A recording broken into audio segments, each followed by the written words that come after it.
The first time I read my first book all by myself, without my grandmother helping me, she was my reader for a while. As soon as I started to read this thing and understand it easily, I started to write a book. I thought, this is not only easy to do, but I think I could probably do it better than they're doing it. At least I'd write something more to my own interest. I'd seen a movie called A Mystery of the Blue Room, I think it was called. I can't find it in any of the encyclopedias, but I remember liking it very much. And so I wrote The Mystery of the Blue Room. Yes, I was a plagiarist very early. Just borrowed it from the movie. Nobody noticed. Nobody had seen it in my family.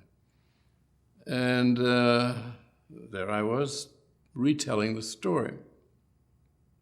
But I was using family characters. My grandmother, who was a wonderful woman, very, very intelligent, but she never listened to anybody. She wasn't deaf.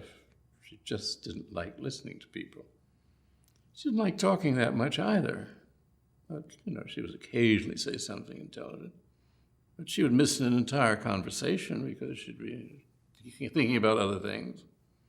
Then she would ask the subject of what we were talking about. I said, but we told you a few minutes ago. Oh, was that what it's about? And she would just drift off. So I was already using other people's characteristics to decorate my tales.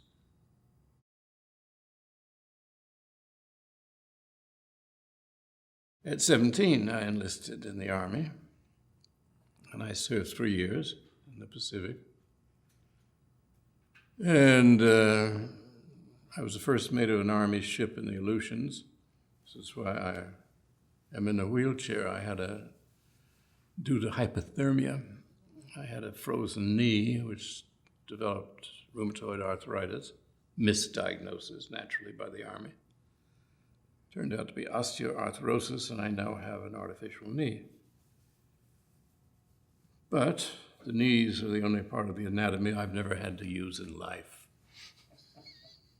I wrote my first novel while in the Army hospital at Anchorage, Alaska, and then over here in Van Nuys at Birmingham General Hospital. It was about a first mate of an Army ship in the Aleutian Islands. I think I was already working pretty close to home. I didn't have anything else to write about. I had decided I wanted to go into politics, yeah.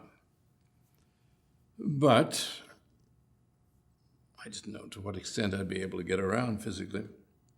And you sit still when you write a novel, so I wrote my first novel there. Sent it to a publisher, and it was published when I wrote it at 19, it was published when I was 20.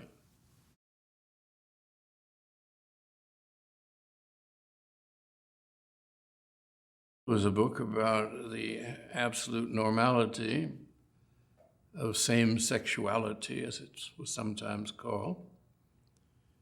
And remember, I'd spent all my life not only in boys' schools, but then there I am stuck in 3 years of the Army. I knew exactly what went on in the real world. It was Walt Whitman who said, no one will ever know what goes on in armies.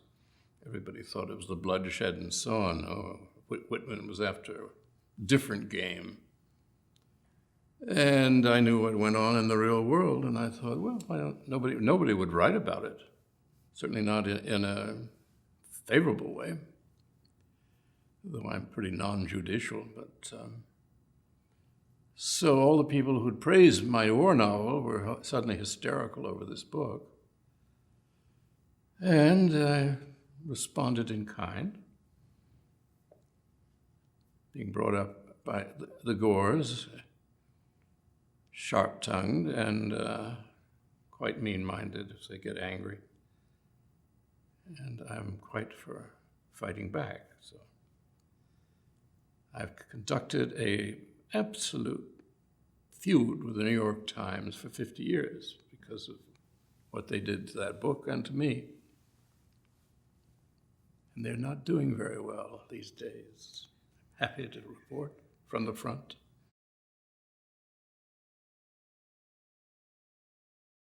It had been touched on before. After all, there was Proust. There were all sorts of great writers that dealt with it, but always in a peripheral way. Well, all you have to do is, spend 3 years in the Army. There's nothing you don't learn about that subject, among other things. So it seemed to me something that needed doing. Also, I suspect at a very early age that one of the things I most disliked in the world was dishonesty and hypocrisy. And since the United States is firmly based on both, I had a rich subject, my native land, and certain taboo subjects were obviously going to interest me. Why, of all the founding fathers, did I pick Aaron Burr to write a book about? Well, I thought it was time that his point of view was expressed, because he's very interesting about the founding of the country. I wrote a play for something called Studio One, which was CBS, and that did well. And then I wrote 20 more plays. Hollywood beckoned. I was the last contract writer at MGM. And I didn't need the money by then. I was just doing it to see what a great studio was like, because I knew the studio system was about to vanish from the earth. It's like, observing the troglodytes at home. And it was fascinating. And by then I was on Broadway with plays. And I've supported myself by writing all my life.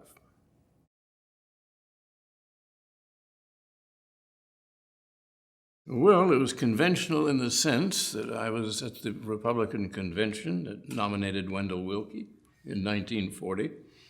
I was at 2 other conventions, Democratic, since my family was Democrat. It was very conventional in that sense. If you mean it was like the boy next door, no. It was wonderful. Family life was fraught. It's never pleasant to have an alcoholic mother. I don't think many children enjoy that. But you survive it somehow. And I lived mostly with my grandparents, Senator and Mrs. Gore. He was blind from the age of 10, and I was precocious at reading, thanks to his brandishing his cane at me. So I would read to him. I was the only 9-year-old, probably in the United States, who understood bimetallism. He was on the Finance Committee of the Senate. And I would often act as his page, take him onto the floor of the Senate. And there were giants in those days. I mean, everybody thinks that about their childhood, but they really were. There was Huey Long, who was the funniest man that ever lived. And Bora of Idaho, the Lion of Idaho. And they were all such performers. I mean, they were great actors. If you just studied them, it was like studying the old Vic or something. And I really wanted to be a politician, but unfortunately I was born a writer. So when that happens, you have no choice in the matter. I was fascinated by politics. And the Senate was the engine room of the country. Roosevelt was president during most of my childhood. Still president when I went in the Army at 17. And he was the main political fact of the country. But the Senate, full of prima donnas, and each one saw himself as very much the equal of the president, if not his superior. So there was this tug of war going on between the executive and the legislative. We're getting a small, corrupt version of it, as everything we have today is small and corrupt. But we're seeing a bit of that, where the House of Representatives is telling the executive, go get lost, We're an equal power here, and you don't just break into one of our offices. But it was let's say I never had to take a civics course.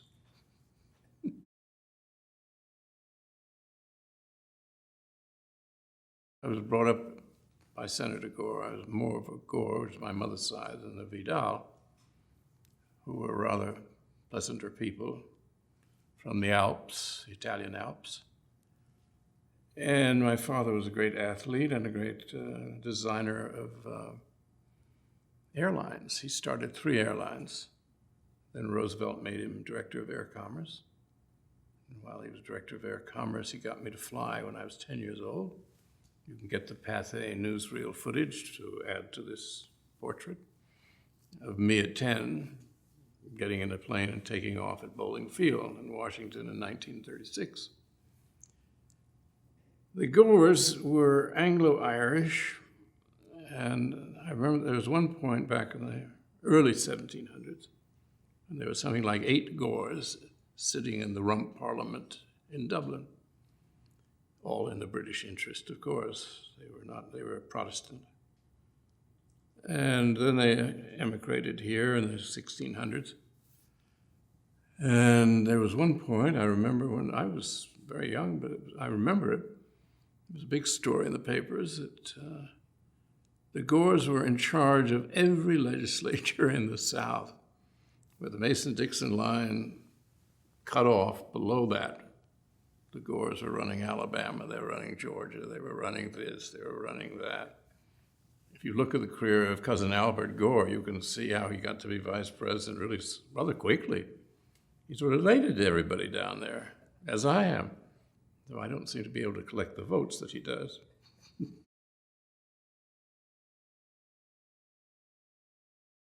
No. Mm-mm. The schools hadn't learned then, and they still haven't learned. And if I could have a second career, I'd go into education. They teach nothing of interest to anybody. All these problems over in Van Nuys, that was Birmingham General Hospital, where they have now got a high school. And the kids are not graduating. They can't pass algebra, they can't do this, they can't do that. Well, it's partly the teachers are not much good, but it's partly there's no tradition of reading. There's no tradition of intelligence in the country. Everybody's pleased to be sort of dumb, and it's considered cheating if you learn anything. Well, this is a very bad atmosphere for the 21st century, when the United States is already on the ropes. I mean, we're behind in everything, in school, including the skills of our school children. You've got to learn how to make it interesting. I mean, I hated mathematics. My grandfather was a genius at math, even though he was a blind man. And he he would begin sentences every now and then. He'd think to my education while I'm reading him the congressional record. Trigonometry, he said, is the study of triangles. And with that, my brain just turned off. I didn't care what it was the study of, just keep it away from me. And I must say, in the course of a long life, I've never had an occasion to do any trigonometry at all outside of classroom. So it didn't prove to be terribly useful. Why not go to useful subjects? 2 great subjects that are never taught. One is your body, your general health. There are many old gentlemen who go to their grave not knowing where the liver is. They just don't know. They don't know what the heart really does. They can't figure it. It's all too complicated. Nobody will tell them. The other thing is money. They never tell you how to get a mortgage. I would think at 12, I was perfectly willing to move out, several times of my mother's house, not my grandfather's. I would have moved out if I could have got a second mortgage or even a first mortgage. But I was not allowed that luxury because I didn't know how to do it. Start with things people are going to need. And then remember that the only thing interesting about the United States is our history. And start right off from the Revolution on, or even Indian Wars. Do all that. It's wildly interesting, and it's the most unpopular subject among children. I think it's Purdue, once a year, asks the graduating seniors all over the country in high schools, which subjects do you like the most, and it's always packing or lunch, and which do you most hate, and it's always American history. Now, you have to be a genius to make that uninteresting.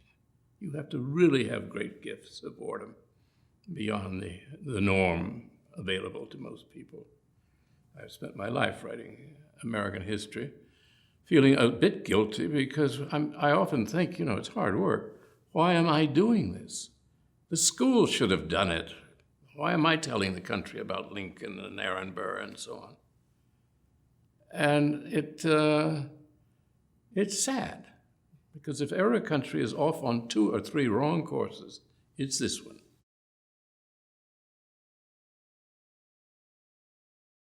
I wanted to go to the Senate like my grandfather. He was the major figure in my childhood.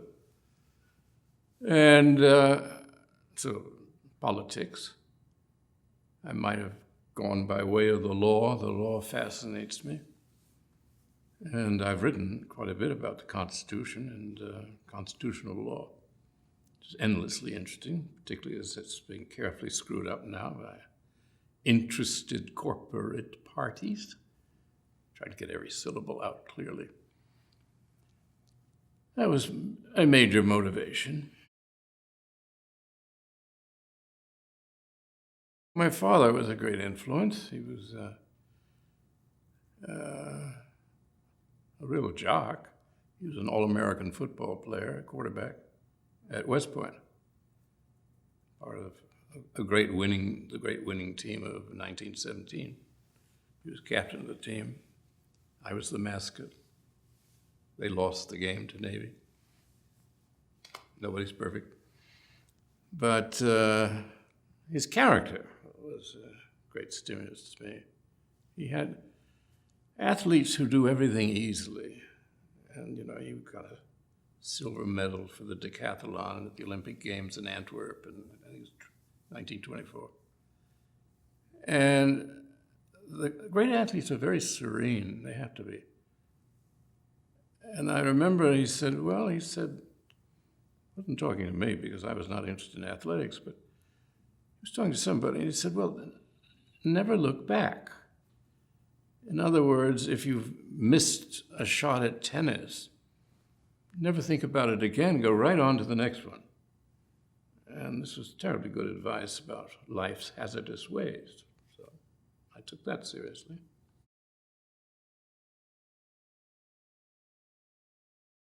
I wrote a little book called Screening History, in which I go in great detail into the movies that affected me growing up. This is the years of puberty and so on. Prince of the Pauper, based on Mark Twain's novel with the Mock twins in it. All of the propaganda films I love because they were political. Washington was, there was something like 8,000 British secret agents in Washington, all trying to get to know my grandfather, the Speaker of the House, Sam Rayburn, even my mother, who had a great sort of salon in Washington. So all of these rather brilliant Brits were there to try to get us into the war on their side, because the Luftwaffe was bombing them to pieces and France had surrendered. So I was living in the middle of history, and in the summer of '39, obviously before 1940, with a group of boys from St. Albans, where I was in school, one of them being the son of Hamilton Fish, who was the great leading isolationist in the country. And we were first in France, and then we were in Mussolini's Rome, and then we were up in Chamberlain's England. And I remember standing outside number 10 Downing Street on the day that Chamberlain went to tell the House, we shall be at war with Hitler.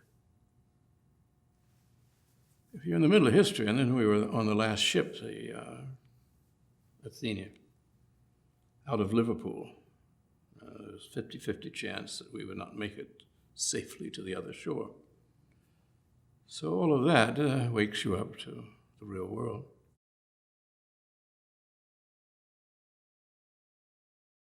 The Gore family were the founders of the Party of the People, which was first organized up in northern Mississippi, then it leaked over into Georgia, Alabama. And the Party of the People, that's where the word populist comes from. We're the original populists. And we represented the farmers who had been destroyed by the Civil War, other people who were not doing terribly well in our society, particularly what we called Indians, but now are called Native Americans. It was a party for the turbulent poor who didn't like their situation. And we promised, with great sincerity, it's an interesting party. It was also quite racist, but then the whole South was racist. My grandfather was not racist, and he lost his first race in Mississippi for Congress because he was thought to be in too close with African Americans who lived in the southern part of the state, which was governed by the Bourbons, as we call the rich white people. And we hated them just as much as black folk did. So the Gores and the African Americans were always allies. So we were also isolationists. We believed what George Washington said. When he left office, he addressed the nation, and he advised us to mind our own business. And he said, nations, like individuals, ought not to have enemies, and they ought not to have special friends. Nations only have interests. Very good advice, which I always took seriously and still do.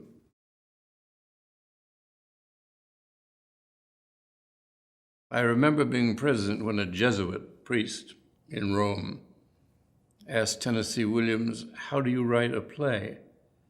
And Tennessee said, "Well, I start with a sentence." Well, I start with a sentence. And that's how you write a book.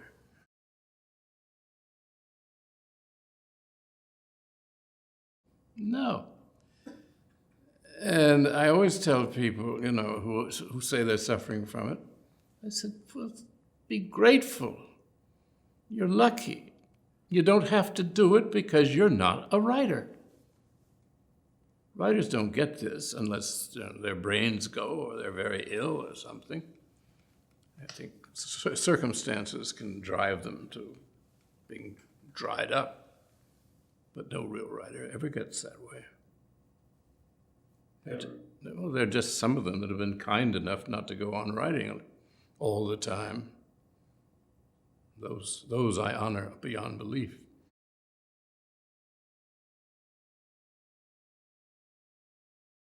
I became a critic. Attack me, I'll have your head. No, you must defend yourself. Well, by and large, it isn't worth it most of the times, and you think about who the critic is. I mean, if somebody I respected were to attack me, yes, I'd be upset. Somebody whose opinion I valued. But if you don't value the opinion of some unknown journalist, why should it bother you? It's like being bothered by the daily astrological signs.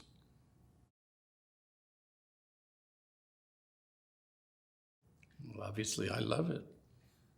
I would not evoke it if I didn't. The unexamined life is not worth living, said Socrates, or allegedly said Socrates. So, one's job as a writer is to examine the world around him. If that causes distress, so much the worse for those distressed.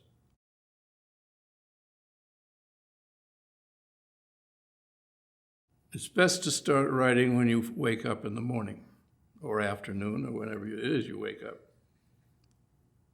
Just start then, because you are closer to the dream state than at any other time in the day, which means the imagination is really working on all cylinders.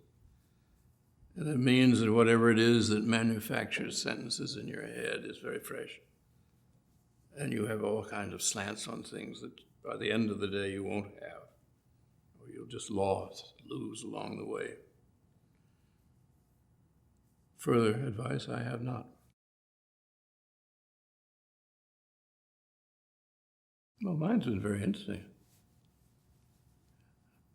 I've lived in the world and taken part in many things outside myself. The problem with most American writers, they only write about themselves. And they're not very interesting. I don't care about why the marriage went wrong and why the author left his wife for the au pair girl when he did not get tenure at Ann Arbor, which really broke his heart. I mean, these books, should be written on Kleenex and disposed of. But everybody's been told in the United States that he's interesting. You're a very interesting person, I can just tell. Or my feelings are just as good as your feelings. Well, that's a fairly true statement. But what's a feeling? We all have feelings, and most of them are not worth dealing with. It's what you know. It's what you think. And if you have the gift of invention, very rare, may I say, it's what you make up.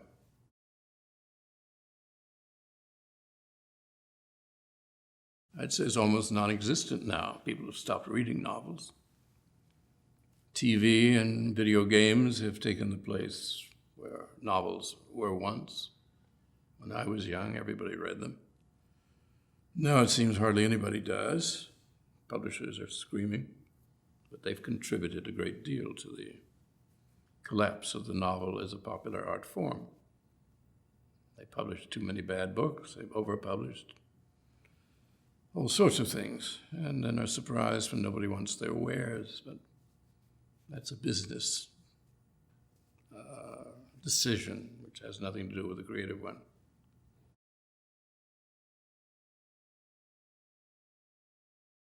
Well, you try to get it down, what it is you see, what it is you think. I used to, when I was writing my first play, my producer was a very popular playwright called George Axelrod, and very bright guy. And I was changing a TV play into a Broadway play, Visit to a Small Planet. And I would just knock out a couple of scenes in 20, 30 minutes. He said, don't write. He said, think, don't write. I said, George, I only think when I write. I have no idea what I think about anything until I've written it. Then sometimes I'm quite surprised, and sometimes I'm quite appalled. But anyway, this is how you get it done.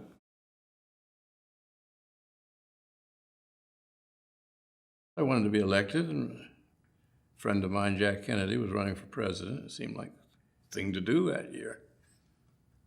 And I had a play on Broadway, which is a political play called The Best Man. Where it's fascinating for a political activist like myself, forget a novelist. I mean, I don't think in terms of people's occupations. I wanted to see how much strength my ideas had out there. Well, you can only do that if you run. But you can't do it by reading newspapers and listening to journalists. So I introduced all sorts of things in 1960 that shocked even my friend Eleanor Roosevelt, who was very much behind my race. When I came out openly in Dutchess County, of all places, which is very right-wing, for the recognition of Red China at the United Nations. Oh, well, they must first agree. Even she was getting nervous at what I was doing. I said, look, I've been talking to these people for nearly 2 years, and I went there was 5 counties, it's the biggest district in New York. So I've been talking for years with all sorts of different people. None of them can understand why Red China has been excluded from the United Nations, since they've got 1 billion people or whatever it was then. And it did me no harm. And of course, you learn a lot from them, because they do know their own interests. I remember in the 70s, first oil crisis, I was just talking to businessmen up in San Jose, up in the northern part of the state, explaining to me how oil worked. I even got some early word, I think, on Enron. You learn a lot.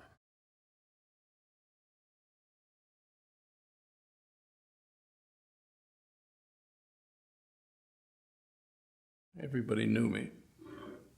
I probably was the guest most seen on Johnny Carson's Tonight Show. Well, all of that can add up, to building an audience for yourself. I think that played a part in it. But also, I found that if you speak in a candid way to people, they quite like it. And most politicians are dreadfully boring because they don't dare tell the truth. And telling lies, which is my little sermon this morning here, is not good for character. And in the end, they catch you.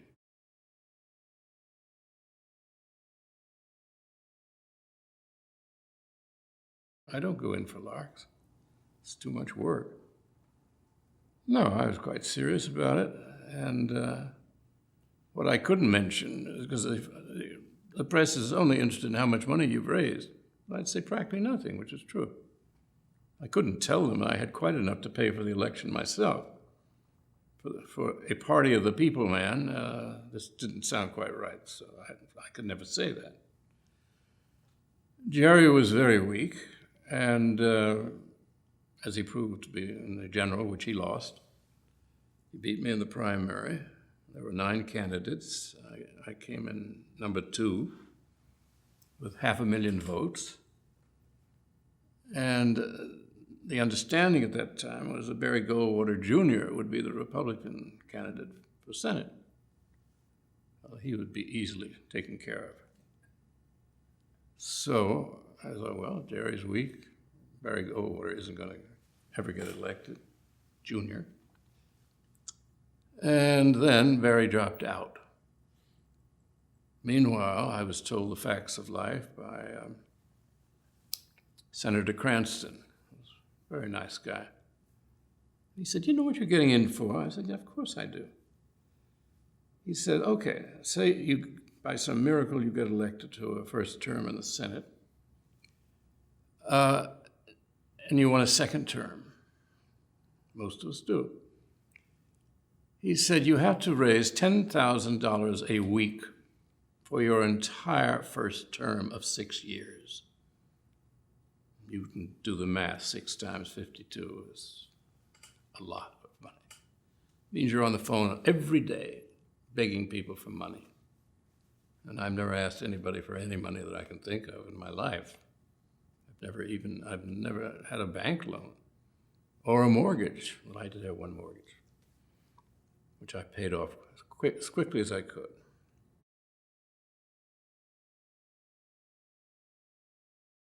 When I graduated from Exeter, I went straight into the Army. That was 1943. But I'd already passed the college board to go to Harvard. So I had a choice when my first book was coming out. I was getting out of the Army in 46. Would I go to Harvard, where most of my classmates who had survived the war were going? And I said, "No, I've been in institutions all my life. Why go to another one, having just got rid of the Army?" So I've always had nice relations with Harvard, and all of my archives are there, manuscripts and so forth. So as I always say, I myself did not go to Harvard, but I sent my work there, where they've been very good about cataloging.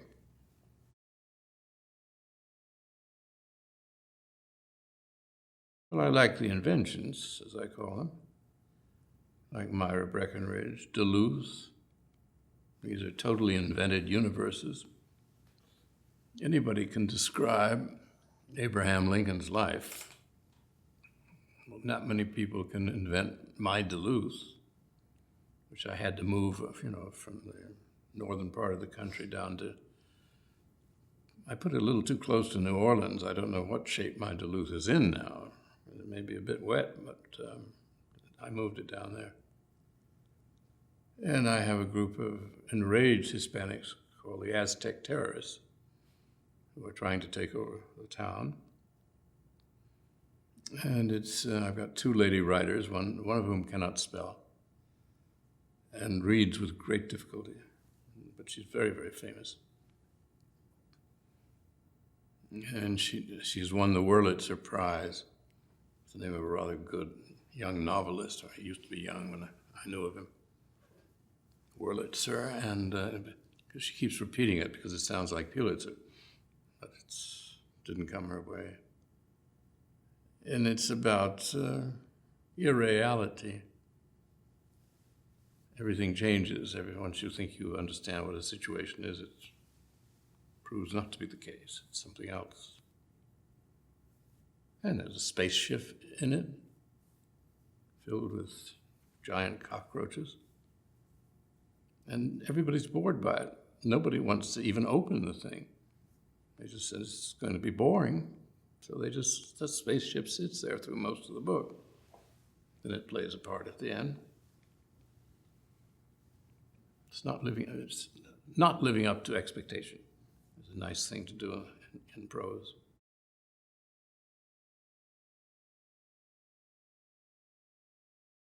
I think live audiences.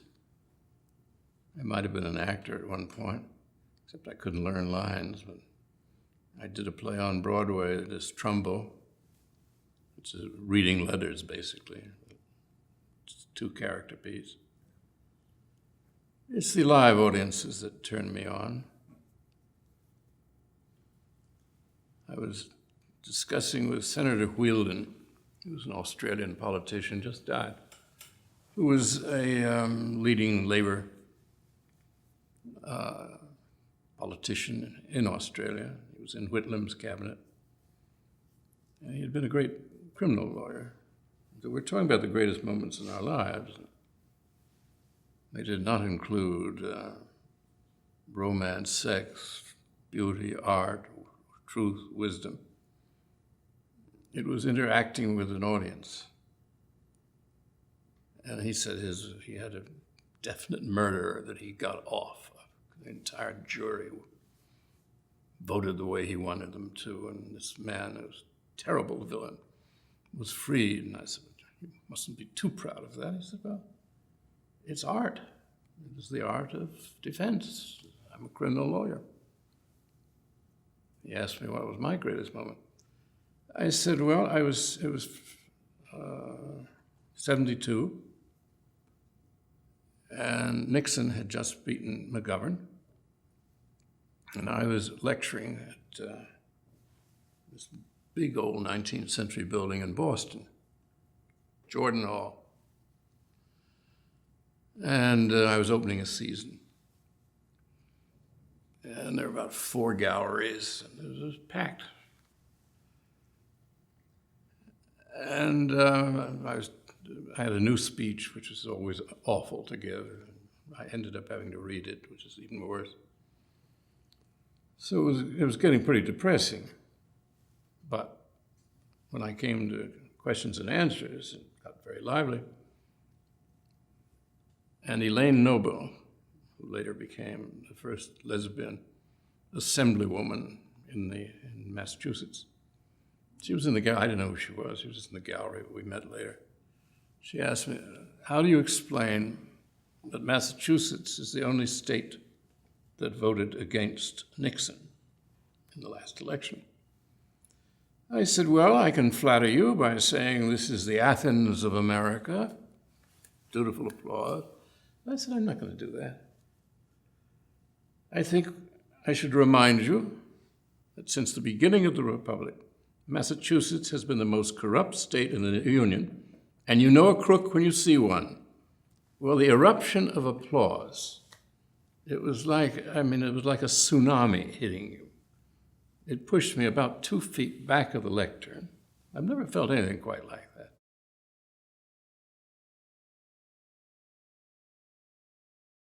A lot of novels, I suspect, come out of people who have been severely shocked at some point in their lives and never quite knew how to live with the shock. So they want to reconstruct it by writing about it. It's just kind of obvious therapy.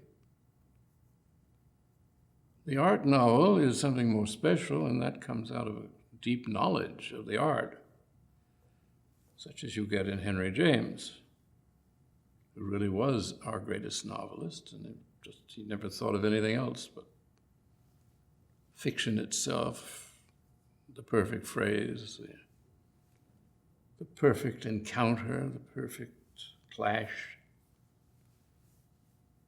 Golden Bowl is full of the most astonishing scenes, and his imagination just was so driven in that book. It's like nothing else.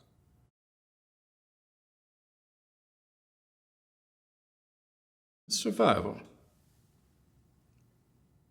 I think there's a very good chance that we won't get through the 21st century. Due to all the usual reasons, environment gone wrong, the end of fossil fuels, inability to replace them with ethanol or whatever. I think going broke. We've already lost the Constitution of the United States. That is gone. And that is not going to return ever. Maybe in the lifetime of somebody 1 year old, it might come back. But I'll never see it, you'll never see it, and the young people watching this might never see it either. Everything is smashed. We had a wrecker's crew got in office, and they set out to do everything that you ought not to do. First, to the economy. Second, waging preemptive wars against non-enemies, people in no position to do us any harm, even though they wanted to. At the time of the attack on Iraq, I said, why don't you hit Denmark? Makes much better ruins, and it'd be more satisfactory because it's a beautiful place. Iraq's kind of a mess. Every move that you make that could be wrong has been made, but terminally made. So, you don't get constitutions back all that easily. You don't get the Fourth Amendment back once you have people taking off their shoes at the airport and you go through all the luggage and you look at this and you listen to their conversations. There's no objection to it. It's as if Americans had never experienced freedom of any kind. It's as if we were living in Paraguay all these years. So in one way, I think we have it coming to us. I'm not in a kindly mood about my countrymen. On the other hand, I'm in a kindly mood in the sense that they never voted for these people. They had no idea what they were voting for. Even 2004, when it was quite apparent about the war and so on, they could vote against that anyway. But we'll never know because the voting machinery, Diebold and Triad and S&S, these are all have been corrupted. We don't even know what the votes were in Ohio, 2004, and in Florida in 2000. We'll never know. Well, once a so-called democracy gives up its elections for the leader of the country, it is not a democracy. It isn't anything. It's a sort of Romanesque hull full of corrupt people who tell lies. This is not good.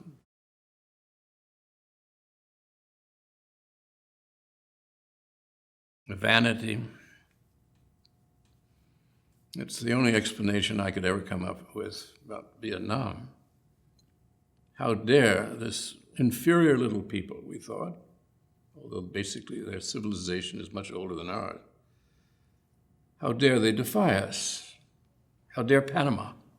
We're going to go down there and seize their leader and throw him into prison, even though we have no rights, legal rights over him at all. That was Noriega. So then we get a narrative together. Oh, he's in charge of all the drugs on earth. And he's a great admirer of Adolf Hitler. Did you know that? He's got a copy of Mein Kampf beside. Oh, no, yes. God, he must be evil. Yes, he is. All these evil people they find everywhere on earth. Well, they could look in the mirror occasionally if they wanted to see something really evil.